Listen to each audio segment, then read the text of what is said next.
नमस्कार, स्वागत है आप सभी का हमारी खास पेशकश में। मैं हूं आपके साथ श्वेता मिश्रा अवस्थी।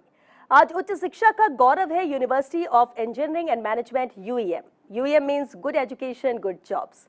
स्कूली जीवन पूरा होने के बाद आपके बच्चे का दाखिला कैसे कराया जाएगा, भविष्य की स्थापना के लिए कौन सा कोर्स है जो कि उपयुक्त होगा, इन सभी विषयों पर हमारी आज की ये चर्चा है, एक कदम सफलता की ओर। और चलिए चर्चा की शुरुआत करते हैं। हमारे साथ बेहद खास मेहमान मौजूद हैं। डॉक्टर योगेश कुमार जाखड़ जी हैं, associate professor department of computer application UEM से। बहुत स्वागत है सर आपका। हमारे साथ प्रोफेसर रविंद्र मांझू जी है, assistant professor department of mechanical engineering UEM. बहुत स्वागत है सर आपका भी।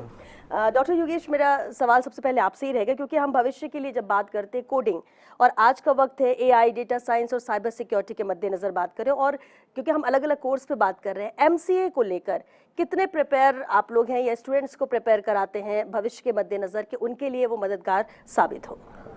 मैम, एमसीए प्रोग्राम के लिए हमारा जो सिलेबस है वो इंडस्ट्री अलाइन है। जो आज की टेक्नोलॉजीज़ हैं, AI, data science, cyber security, machine learning, ये स्टूडेंट्स को फर्स्ट सेमेस्टर से ही हम सिखाते हैं। और फर्स्ट सेमेस्टर से ही स्टूडेंट्स को एक इंडस्ट्री बेस्ड प्रोजेक्ट मिलता है। प्रॉपर मेंटरिंग होती है स्टूडेंट की, प्रॉपर स्टेटस चेक किया जाता है, और वो जैसे ही एमसीए करके फाइनल में निकलता है तो उसके पास एक लाइव प्रोजेक्ट का एक्सपोजर रहता है, और ये उसके जॉब में बहुत हेल्पफुल रहता है। लेकिन यूईएम ये कैसे सुनिश्चित करता है कि जो एमसीए के छात्र हैं, जैसे आपने अभी लाइव प्रोजेक्ट्स की बात की, हैकाथॉन या इंडस्ट्री, क्लासरूम से परे ये इनके लिए हेल्पफुल हो? क्योंकि क्लासरूम में आप थ्योरेटिकल पढ़ना, ये सब चीज़ें तो एक तरफ और वो ज़रूरी है, लेकिन उससे इतर अगर हम प्लस पॉइंट माने यूईएम को और एमसीए कोर्स को लेकर, तो वो क्या रहे? मैम, हम स्टूडेंट्स के लिए कोडिंग कंपटीशन है। हमारे यूनिवर्सिटी के अंदर स्टूडेंट्स क्लब हैं जिनके अंडर में coding competition regular basis organise किए जाते हैं। इंटरनल हैकाथॉन होती है, और फिर जो बच्चे उसमें अंदर टॉप करते हैं वो फिर आईआईटी, एनआईटी के अंदर जो हैकाथॉन्स है उसके अंदर पार्टिसिपेट करते हैं। और प्लस इंटर्नशिप रहती है और इंडस्ट्री लाइव प्रोजेक्ट्स है। साथ साथ एलुमनाई नेटवर्क के बेनिफिट भी स्टूडेंट्स को मिलते हैं। ये सभी फर्स्ट सेमेस्टर से स्टार्ट हो जाते हैं? Yes ma'am, through the every semester ये हमारा सिस्टम रहता है। तो जो एलुमनाई नेटवर्क है उनके भी रेगुलर सेमिनार्स होते हैं, वो भी स्टूडेंट्स को आगे गाइड करते हैं कि कैसा उनका एक्सपीरियंस रहा, अभी वो किस पोजीशन पे, कैसे वो पहुंचे वहाँ तक। तो इससे भी काफ़ी बेनिफिट मिलता है स्टूडेंट्स को। बिल्कुल, बहुत अच्छा। प्रोफेसर रविंद्र, हम जब मैकेनिकल इंजीनियरिंग के सिलेबस की बात करते हैं तो सिमुलेशन हो, डिज़ाइनिंग, ऑप्टिमाइजेशन हो या फिर रोबोटिक्स हो, इसके लिए क्या एआई एमएल को शामिल किया गया है, या फिर एआई को अलग से लेकर उसके इम्पोर्टेंस और उसके लिए प्रिपेयर स्टूडेंट्स को किया जाता है? जी श्वेता जी, ऐसा है कि ये जो हमारा सिमुलेशन जिसको हम बोलते हैं, ये एक्चुअली न्यूमेरिक मेथड पे डिपेंड करता है। तो इसके अंदर हमने दोनों प्रोग्राम को रखा है, हमारा इनबिल्ट भी है और हमने अलग से भी एआई के लिए जो करिकुलम है उसमें बना के रखा है। इन दोनों का बेनिफिट ये है कि जो हम ऑलरेडी सिमुलेशन के लिए, डिज़ाइन के लिए या ऑप्टिमाइजेशन के लिए जो टूल रखे हैं उनमें इनबिल्ट एआई है। उसके बाद में अगर किसी स्टूडेंट को एक्स्ट्रा एआई के लिए अगर नीड होती है तो उसके लिए हमने ओपन इलेक्टिव्स भी रखे हैं, जिनमें स्टूडेंट्स अपने इंटरेस्ट के हिसाब से उस चीज़ को सेलेक्ट कर लेगा और उसके अकॉर्डिंग ही वो अपना स्टडी कंटिन्यू करेगा। क्योंकि आप असिस्टेंट प्रोफेसर हैं और एक बड़ी जिम्मेदारी होती है प्रोफेसर्स के ऊपर भी, तो यूनिवर्सिटी के अंदर की अगर हम बात करें तो इसमें रिसर्च या इनोवेशन को लेकर आपकी तरफ से किस तरह से कोशिशें की जाती हैं सिलेबस के इतर? देखिए, इसमें ऐसा होता है कि जो बच्चा रिसर्च के लिए है, वैसे अभी जो करिकुलम जो अभी चल रहा है या जो सिलेबस आउटलाइंस अभी चल रही हैं, इसमें डे फर्स्ट से ही बच्चे को रिसर्च ओरिएंटेड बनाया जाता है।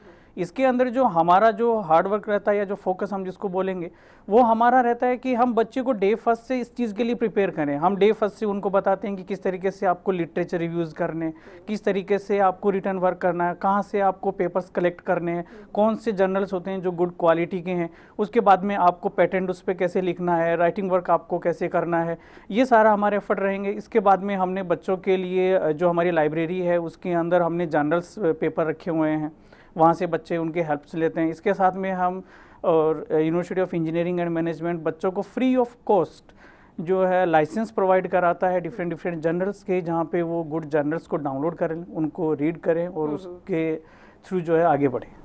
ठीक है, लेकिन डॉक्टर योगेश, अभी क्योंकि एमसीए का हम जिक्र कर रहे थे और एमसीए का आपने बताया कि कैसे थ्योरेटिकल के साथ साथ हम एक्स्ट्रा कराते स्टूडेंट्स को ताकि वो प्रिपेयर रहें, लेकिन अगर आज के वक्त की बात करें, टेक्नोलॉजी इतनी ज़्यादा एडवांस हो गई है और कंपटीशन भी बहुत ज़्यादा बढ़ गया है, स्टूडेंट्स के मद्देनज़र बात करें, आईएम से जो स्टूडेंट एमसीए करके ग्रेजुएट होकर वो निकल रहा है बाहर, वो दूसरे स्टूडेंट से अलग कैसे है? श्वेता जी, जैसे मैंने पहले भी बताया था कि जो हमारा सिलेबस पैटर्न है वो इंडस्ट्री बेस है कम्प्लीटली। फर्स्ट सेमेस्टर से ही बच्चा न्यू टेक्नोलॉजीज जैसे AI ML हो गया, अपना साइबर सिक्योरिटी, क्लाउड कंप्यूटिंग, ये शुरू से ही वो सीखता है।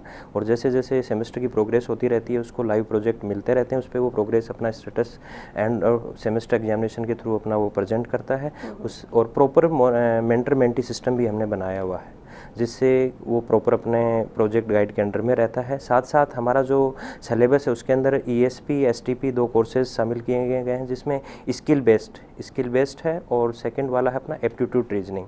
ये भी गवर्नमेंट के एग्जामिनेशन के लिए काफ़ी हेल्पफुल है। तो ये अलग इंस्टीट्यूशन है उनसे जो IIM से ये जो चीज़ें हैं ये दूसरी यूनिवर्सिटी में नहीं है वैसी फैसिलिटी, या फिर उतने एडवांस लेवल पर नहीं है? उतना एडवांस लेवल का हो सकता है नहीं होगा, लेकिन हमारा जो फोकस रहता है वो एप्टीट्यूड रीजनिंग स्किल बेस वो पूरा का पूरा गवर्नमेंट ओरिएंटेड पे रहता है। तो बच्चा प्राइवेट के साथ साथ अपने गवर्नमेंट के भी ऑप्शंस अवेलेबल रहते हैं स्टूडेंट्स के लिए। ठीक है, और यही आप कह रहे हैं कि यही वो वजह है जो स्टूडेंट्स को दूसरे स्टूडेंट्स से अलग बनाती है।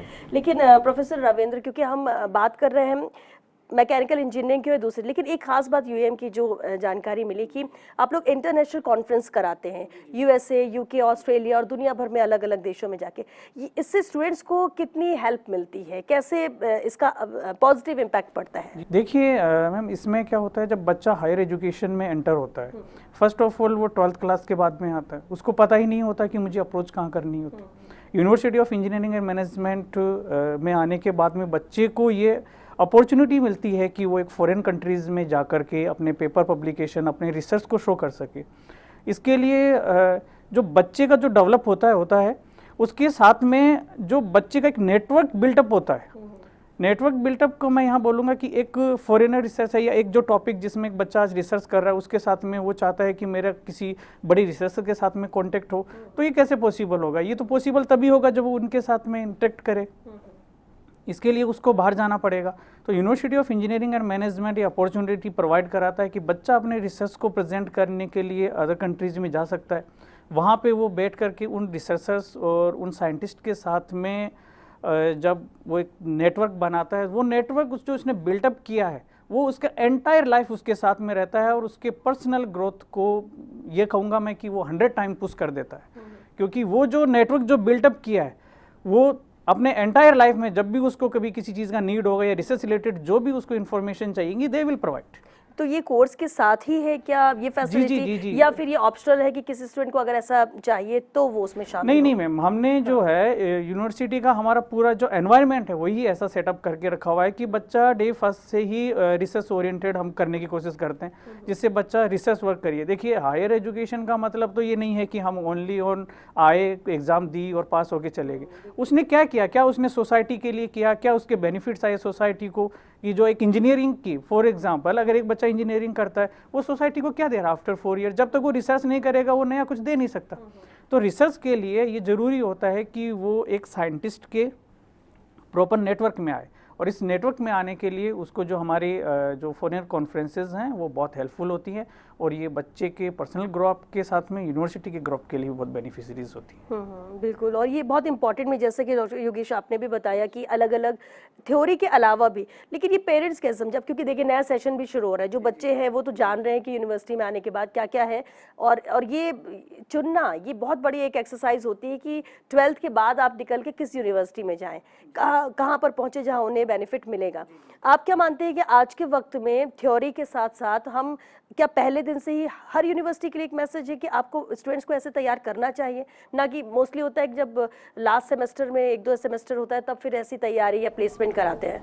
नहीं मैम, अब तो हर सेमेस्टर में ही आउटकम बेस्ड एजुकेशन का सिस्टम है जिसमें कहीं ना कहीं आपको हर सेमेस्टर के बाद, हर सब्जेक्ट के बाद कुछ ना कुछ आउटपुट मिलता है। तो ये होना चाहिए अपने कि बच्चा किसी भी फील्ड में जाए, वो किसी भी एक स्ट्रीम को लेके, जो भी स्ट्रीम आजकल चल रही हैं AI ML डेटा साइंस, तो वो throughout the fundamental to high level का होना चाहिए। डॉक्टर योगेश, क्योंकि हम बात MCA को लेकर रहे हैं तो बहुत अच्छी आपने जानकारी भी दी है और ये इंडस्ट्री से रिलेटेड भी आप प्रिपेयर करते हैं, लेकिन एक इंटरेस्ट स्टूडेंट्स का होता है गवर्नमेंट जॉब के लिहाज से भी, तो उसके लिए MCA, क्योंकि वैकेंसीज भी ऐसी निकलती हैं, तो अगर किसी का इंटरेस्ट है स्टूडेंट का तो उसके लिए कैसे यूनिवर्सिटी हेल्प करती है? श्वेता जी, ये बहुत अच्छा क्वेश्चन पूछा आपने। आजकल जो पेरेंट्स आते हैं उनकी पहली और अपने राजस्थान रीजन के अंदर तो पहला क्वेश्चन ये रहता है कि गवर्नमेंट जॉब के अंदर क्या क्या ऑप्शंस हैं।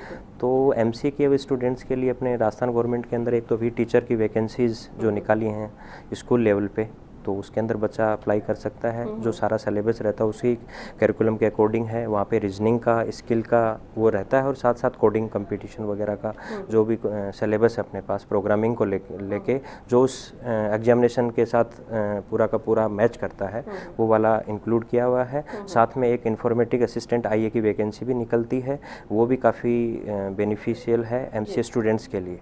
तो ये दो ऑप्शंस राजस्थान को प्रोस्पेक्टिव से देखें तो बहुत अच्छे हैं स्टूडेंट्स के लिए। डॉक्टर योगेश, क्योंकि गवर्नमेंट जॉब का ही मेरा सवाल था और जैसे हम मैकेनिकल इंजीनियरिंग या बीटेक जो भी स्टूडेंट्स करते हैं ज़रूरी नहीं कि वो उसी लाइन पर जाए, कई बार होता है डिग्री के बाद उनको प्रिपरेशन करनी है या गवर्नमेंट जॉब में इंटरेस्ट है, तो इसके लिए वो कैसे फोकस करते हैं और यूनिवर्सिटी का क्या इसमें स्टैंड होता है? देखिए, जो यूनिवर्सिटी है हमारे, जो university of engineering and management की हम जहाँ बात कर रहे हैं, इन्होंने ऑलरेडी अपने करिकुलम में बच्चों के लिए डे फर्स्ट से, जब बच्चा फर्स्ट ईयर में आता है तभी से हम एक पर्टिकुलर सब्जेक्ट एप्टीट्यूड का और ये सब चीज़ें रीजनिंग का ये उनके करिकुलम में ऐड कर देते हैं, जो कि बच्चों को हेल्प करते हैं कि कैसे उनको गवर्नमेंट जॉब के लिए प्रिपरेशन करना है। पर्टिकुलर हमारे पास इसके लिए काउंसलर्स हैं जो बच्चे को उस डायरेक्शन के लिए मोटिवेट करते हैं जहाँ पे बच्चे को इंटरेस्ट होता है। इसके साथ में अगर जॉब पर्सपेक्टिव से देखें तो बहुत सारी अपॉर्चुनिटीज़ हैं अभी जो कोर सेक्टर्स की तरफ भी आ रही हैं। जैसे अपन एनर्जी की बात करें, अभी रिसेंटली हमने जो वार के सिचुएशन में हमने देखा कि एलपीजी हमारे पास नहीं था, बहुत सारे लोगों ने इंडक्शन की तरफ मूव किया। तो ये बताती हैं हमें, जो भी चीज़ें हमारी वर्ल्डवाइज होती हैं ये हमको बताती हैं कि आपको अभी किधर मूव करना है। हम ऑयल क्राइसिस की बात कर रहे हैं, हमने पहले भी वार, अभी भी हम देख रहे हैं कि ऑयल पे लेकर के किस तरीके से चीज़ें चल रही हैं। तो ये नए सेक्टर्स ओपन करती हैं हमेशा जॉब के सिनेरियो में। अभी जो है लाइक हमको पता चल रहा है कि किस तरीके से हमको अदर अल्टरनेट फ्यूल्स पे भी मूव करना पड़ेगा, जो कि डायरेक्ट और इनडायरेक्टली दोनों ही कंडीशन में हमारी जॉब अपॉर्चुनिटीज़ को इम्प्रूव कर रही हैं। जी, क्योंकि वक्त खत्म हो चुका है। बहुत शुक्रिया रविंद्र जी, योगेश जी, आप दोनों का ही इस चर्चा में शामिल होने के लिए, क्योंकि जब हम एजुकेशन की बात करते हैं तो देखिए बेहद अहम होता है कि आप कौन सा कोर्स चुन रहे हैं, ये आपकी चॉइस है, कौन सी यूनिवर्सिटी चुन रहे हैं, ये आपकी चॉइस है। लेकिन जहां आप अपने आने वाले 2 साल 5 साल देने वाले हैं और जब 5 साल बाद या 3 साल बाद आप निकल रहे हैं तो आप कितने प्रिपेयर हैं, ये बेहद महत्वपूर्ण है और कम से कम इसके रिसर्च तो आप लोगों को जरूर करनी चाहिए। चलिए इसी के साथ हमें दीजिए इजाजत। नमस्कार।